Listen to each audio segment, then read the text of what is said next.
pollening, and it is just yellow outside. It's just a mist of pollen. And yes, like I love springtime, it's beautiful, but my goodness, let's just say it makes efficiency less than. And that's what we're going to talk about today. How all the gurus, they want to tell you that efficiency is not always the answer, right? And so it's not. And in many businesses, it's actually quietly doing more harm than good. So let's talk about where and when we should lean into efficiency and where it might actually be quietly causing a lot of harm and frustration in the work you're doing today. And what a beautiful metaphor, the pollinating outside. And while it brings these beautiful flowers and beautiful growth, but for a lot of us, it brings allergies, inefficiency, difficulty, and some challenging frustrations on how we can stay healthy and navigate to move forward on the path. And that's the same thing we experience in business in a very different way. So, efficiency is praised in our modern day times as like the gold standard, right? Oh, well, let's be efficient, like oh, the arm strength and show that power. Faster, leaner, more output, more hours, that hardworking mentality. But many organizations are efficient in all of the wrong things. And this is a really important nuance in our words here. I want you to be efficient in the things that matter. And I want you to start saying no to the things that really are distractions in your effectiveness as a leader. Today is about exposing how efficiency can become a trap and oftentimes feels like you're running on a hamster wheel and just continuously doing the things, and yet the outcomes aren't improving. And how optimizing for quantity instead of value actually erodes both your profitability and also your innovation because you're on that hamster wheel, repeating things and exhausting your resources, time, and energy. If your business is moving fast, but it feels stuck, or even maybe it feels like it's sliding backwards, this conversation is for you. And what better time than the spring? Where we start seeing these plants come, the roots are coming up, we're starting to see flowers. This is the time to make sure we've planted the right seeds, the right roots, the right things, and we're focusing on watering the right things in our business so that in the fall, when we have harvest, we're actually seeing positive benefits in the right areas because we focused on the right things. So, when our quantity outranks our quality, this creates an imbalance of power, decision making, and also outcomes. Many organizations, they start shifting from meaningful value to just delivering more units, more content, more tasks, more you name it. And that is not focusing on the right thing. Output becomes the metric. And here's the thing, like when we measure the correct outputs, great. If we have the right KPIs, if we have the right things we're measuring, amazing. But when we start measuring outputs that don't really matter, this is a problem because we don't have good data to move forward. Experience becomes secondary. I don't know, you guys. Experience today is your biggest competitive advantage. If you're not focused and obsessed with your customer experience, your employee experience, your digital experience, you're bringing people on board with, even in your lives, you are missing the mark because that is what helps you shine and stand out from your competitors and from the crowd. This has also an impact on your brand. Your trust erodes when you focus on quantity over quality. How could you be trusted if you're not caring about that experience? You're not caring about the outputs that matter for your customers. Your differentiation blurs. And we just talked about experience. When you can't differentiate yourself because you don't care about the experience and the quality, then there's no differentiation and people are going to choose the competitor over you. And then your customers feel processed and not served. That's gross. We don't want our customers to feel just like we're checking off a mark in the box on our to-do list. We want them to feel seen, supported, and served. You can be efficient in your business at delivering something people don't actually value, and that's the problem. We want to be efficient at delivering value and experience and service that matters and makes a difference in our customers' lives. So let's talk about this hidden cost of volume driven efficiency, or in other words, focusing on the wrong outputs and the wrong things. We have a couple of different impacts. We have our operational impacts, and then we have our brand and market impacts. Operationally, you're going to start seeing speed without intention, and that creates errors, bottlenecks, rework, burnout, exhaustion, and just numbers that don't really matter. And of course, teams will optimize for throughput, but they're not actually critically thinking about the actual problem. They're not working on the business because they're so overwhelmed and stuck on in the weeds in the business. So you're going to have no positive outcomes operationally when you're focused in the wrong areas. If we look at the brand and market impact, you're going to see when volume is driving your decisions, your experience degrades. We've talked about this a lot already.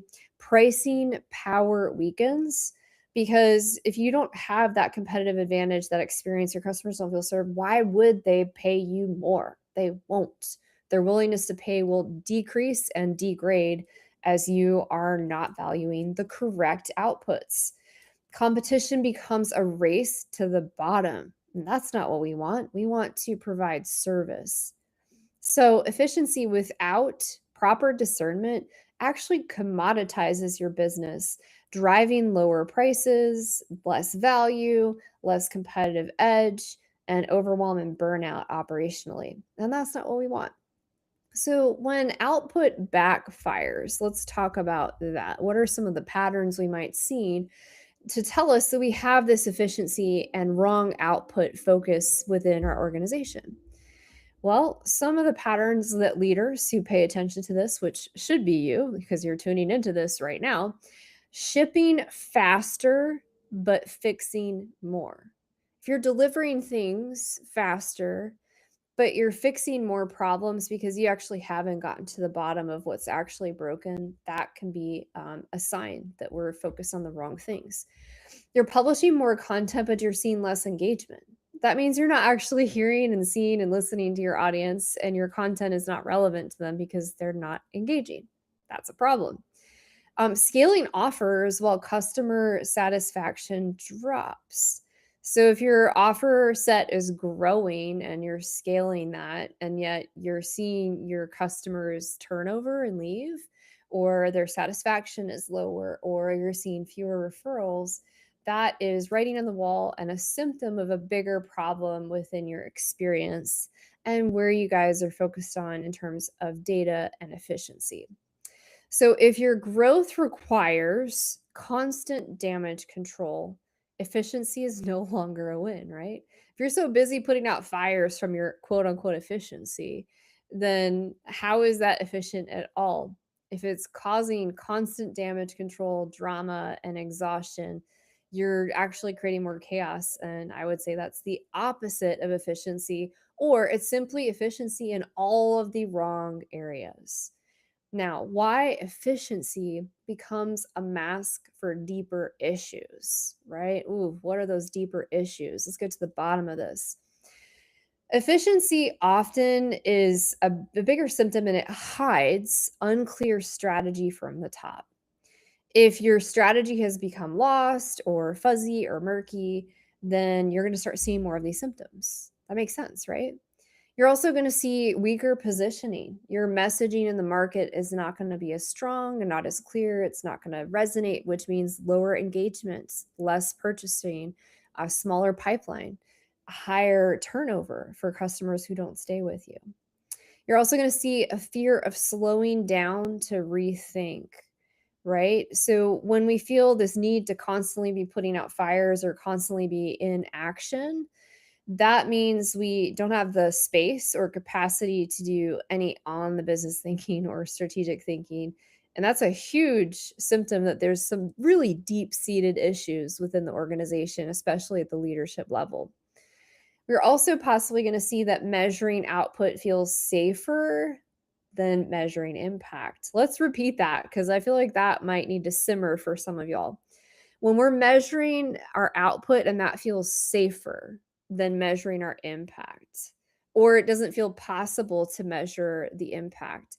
Well, let's do some critical thinking on how we might measure the impact, because ultimately, aren't we here to create that impact? Aren't we here to create that legacy?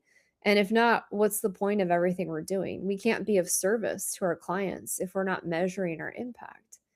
So, the biggest thing to me that you should walk away with today is efficiency. When we're not focused on that, we're avoiding those strategic conversations, right? That's so important. Make sure you are focused on measuring your impact and having those strategic conversations. So let's talk about our strategic reframe today. How do we go from efficient to actually effective in ways that will stick and last? Well, effectiveness asks very different questions than efficiency. It asks questions like, does this matter? Oh my goodness, if we ask that question, we'd save so much time and pain. Does this create leverage? Hmm. Does this strengthen trust? My goodness, you can feel the shift in energy as you ask these questions versus the ones that efficiency asks. You'll also notice fewer higher impact actions outperform constant motion, right? When we take the right actions, we need fewer actions, and it creates more spaciousness and it creates better results. And guess what? Your measure on impact will improve dramatically. Effectiveness compounds where efficiency plateaus. And perhaps many of you today are simply listening and tuning in because you're at a plateau and you feel like you're scaling this gigantic wall and you've tried everything. And you're like, Holly, why can't I get past this plateau? Why can't I get to the next peak or that next resting point on the mountain? And it's because you're not asking the right questions. You're so focused on efficiency and scaling that, and you're not being effective. You're not having those hard, strategic, thoughtful conversations. So let's talk about strategic activation, escaping that efficiency trap and getting on to activation for effectiveness. Okay, let's talk about a framework that I like to call the value filter.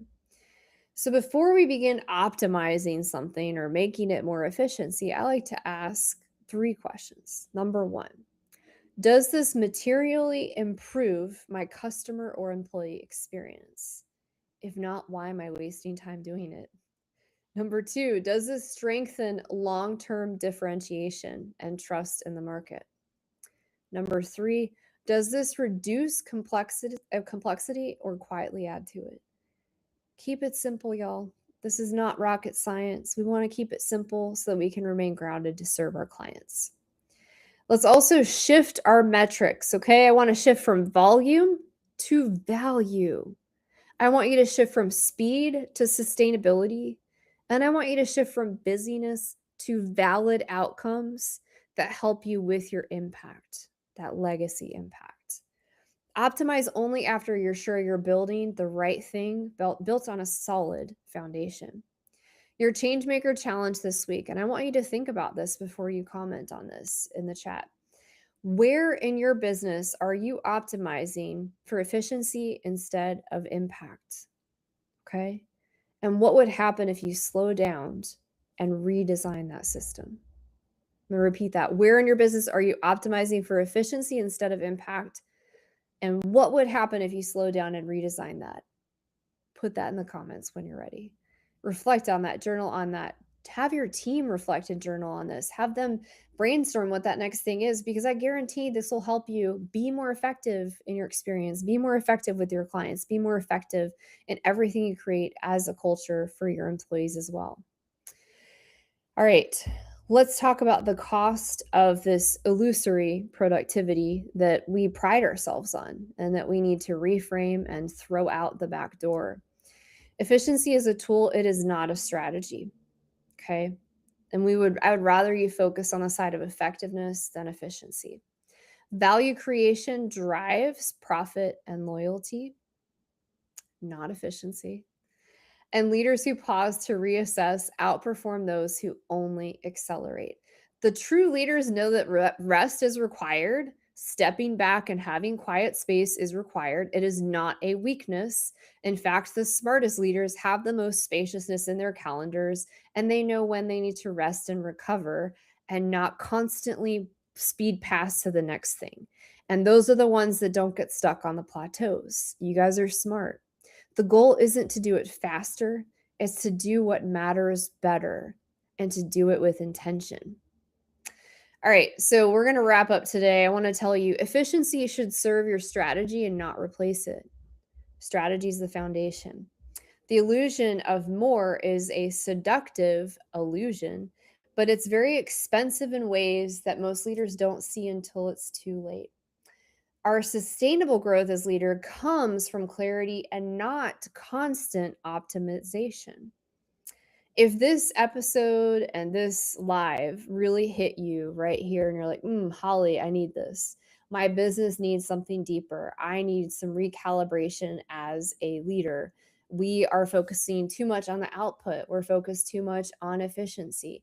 And I want to get to effectiveness. I want to get to measuring impact. Well, I'm here to tell you, great. We have something that we built just for you. Sustainable Growth for Good is a community and a course that helps you get back to the true foundations, to what you should be measuring as a leader, and all of the stuff you can stop listening to because it's too much and it's not the right outputs, it's not the right measurements. And it will help you get back on solid footing, solid foundation to do just that with support and accountability alongside every step of your journey. So go ahead and check out sustainablegrowthforgood.com. You can sign up today. Share it with somebody else in your community who needs this, that might be chasing that efficiency, that illusory do more, or they just constantly get burnt out from pushing too hard too fast. Let's share this with the world and other change makers so that we can continue to be the lights out there. I want you to be able to go big, to give back even more to your community. And that is how we grow as change makers. I will see all of you next week. Keep growing. And for those of you in the South, my goodness,